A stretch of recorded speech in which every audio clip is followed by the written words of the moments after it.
नमस्कार दोस्तों, आज बात करेंगे कि दूसरे भाव का स्वामी अगर तीसरे भाव में चला जाए तो उससे उसका क्या अर्थ होगा, उसके क्या रिजल्ट्स आएंगे। दूसरे भाव का स्वामी अगर तीसरे भाव में चला जाता है तो वह कई प्रकार के रिजल्ट उसके अंदर आएंगे या कई प्रकार की सिचुएशन इस तरह से बन सकती है। जैसे दूसरे भाव में मेष राशि हो सकती है, वृष राशि हो सकती है, मिथुन राशि हो सकती है। तो जो उसके लॉर्ड होंगे तीसरे भाव में अगर आएंगे तो उसके अलग अलग रिजल्ट होंगे। इस प्रकार से दूसरे भाव का या तीसरे भाव का स्वामी, दूसरे भाव का स्वामी हम जैसे तीसरे में देखते हैं, तीसरे भाव में जब जाएगा तो किस डिग्री का होगा, तो अलग नक्षत्र में होगा।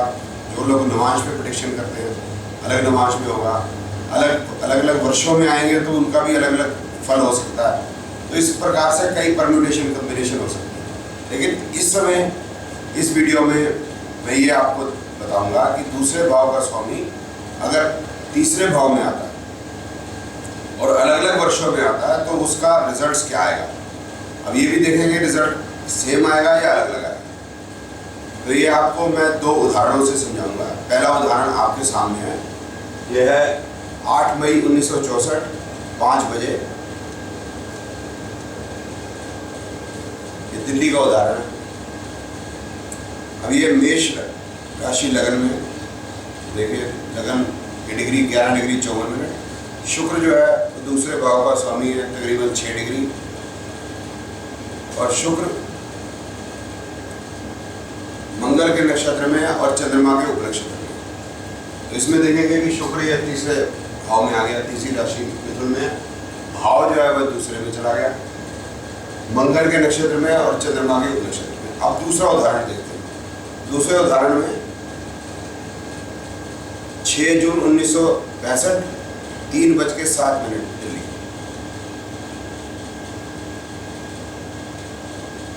अब इसमें लगन की डिग्री देखेंगे तो वह भी वही लिया मैंने, 11 डिग्री 55 मिनट। शुक्र की जो डिग्री है वो भी मैंने तकरीबन 6 डिग्री ली है। ये 6 डिग्री इसलिए लिया और लगन की डिग्री भी वही लिया है, ये दर्शाने के लिए कि देखते हैं कि जब ये डिग्रियां एक है, सेम है, तो क्या फल एक होंगे या अलग होंगे। अब पहले उदाहरण पे चले जाते हैं। शुक्र जो है वो तीसरे राशि मिथुन में और दूसरे भाव में चला गया, तो शुक्र जो है दूसरे और 7वें के फल देगा। इस प्रकार से वह मंगल के नक्षत्र में है, तो मंगल पहले 8वें का स्वामी है, 12वें भाव में बैठा है, तो 1 8 12 का। और उपनक्षत्र 4 5 12 चंद्रमा, 4 5 का स्वामी है मंगल चंद्रमा, और वह 12वें भाव में बैठा है।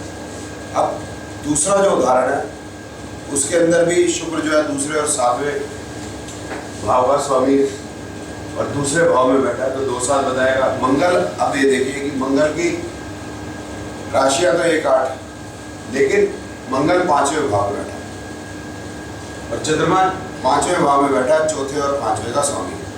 अब दोनों को कंपेयर करते हैं। जैसे देखिए कि पहले उदाहरण में 2 7 1 8 12 4 5 12।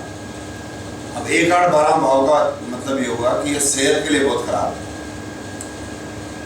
और उपनक्षत्र में भी 12 है तो सेहत और गड़बड़ होगी।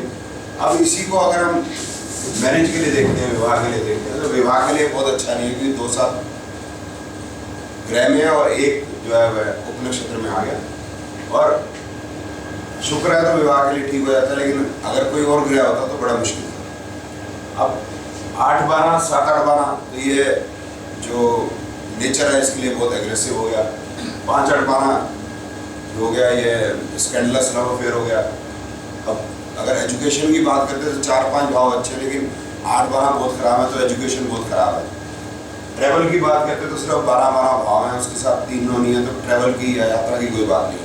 अब इसी प्रकार से दूसरा जो उदाहरण लें हम, तो उसमें देखते हैं 2 7 1 5 8 और 4 5। अब इसमें देखते हैं सेहत के लिए यह ग्रह जो है बुरा नहीं है, तो सिर्फ 8वां भाव एक खराब भाव है, जो 5 5 7 में दर्शाए जा रहे हैं। तो इसका मतलब ये है कि यह ज़्यादा समस्या सेहत में नहीं रहेगी, विवाह के लिए बहुत बुरा नहीं है। 12 भाव नहीं है, इसका मतलब खर्चा या परेशानियाँ, लॉसेज ये कम होंगे। गुस्से की बात करें, जैसे पिछले उदाहरण में एग्रेशन बोलता, गुस्सा 7, 8, 12, इसमें देखते हैं तो गुस्सा उतना नहीं है। एजुकेशन की बात करते हैं तो 4, 5 और 5 भाव हैं, तो एजुकेशन के लिए बहुत अच्छा है, एक्सीलेंट, बहुत एक्स्ट्राऑर्डिनरी नहीं है लेकिन साधारण से अधिक बेहतर और उसको कर। अभी देखिए कि दोनों जो हमने जन्म कुंडलियों की बात की है, जो विभिन्न वर्षों में 1964-65 में रही है, उसमें शुक्र तो दूसरे भाव का स्वामी तीसरे भाव में गया, तो शुक्र के तो भाव वही रहे हैं 2 साल, लेकिन नीचे नक्षत्र उपनक्षत्र के भाव बदल गए, क्योंकि वह ग्रह जो है उस भाव में नहीं पाए गए कि जिसमें वह दूसरे वर्ष में पाए गए, क्योंकि वह तो बदल ही जाएंगे। चंद्रमा हर महीने अलग अलग राशियों में प्रवेश करता है, तो अगर शुक्र की जो डिग्री है वह दूसरे वर्ष में वही की वही हो जाएगी, तो मंगल और चंद्रमा वह वही नहीं पाएंगे, तो वह अलग अलग भाव आएंगे उसके अंदर। तो ये 1964-65 की उदाहरण है। तो 63 में देखेंगे तो अलग रिजल्ट आएगा, 1962 है तो अलग रिजल्ट आएगा, 2013 है तो अलग रिजल्ट आएगा, सन 2000 है तो अलग रिजल्ट आएगा। तो इस प्रकार से कोई पुस्तकें लिखती हैं कि दूसरे भाव का स्वामी तीसरे भाव में चला जाएगा तो ये रिजल्ट आएगा, फलां रिजल्ट आएगा, तो आप उसको याद कर लीजिए, या कोई आपको इस तरह से बताता है, तो वो सारी छद्म बातें हैं। नाड़ी ज्योतिष के द्वारा बड़ी आसानी से समझा जा सकता है, याद करने की कोई जरूरत नहीं पड़ेगी कि नक्षत्र उपनक्षत्र कौन से हैं, वो तो प्लेनेट की डिग्री से लॉन्गिट्यूड से पता चल जाएंगे, और उसके आगे जो भी भाव दर्शाए जा रहे हैं उन भावों को देख के सटीक प्रेडिक्शन की जा सकती है। और इसके साथ ही साथ अगर आपको फॉर्मूले बताएं कि कौन से भाव मिलके क्या रिजल्ट देते हैं, तो आप और सटीक प्रेडिक्शन कर पाएंगे। धन्यवाद।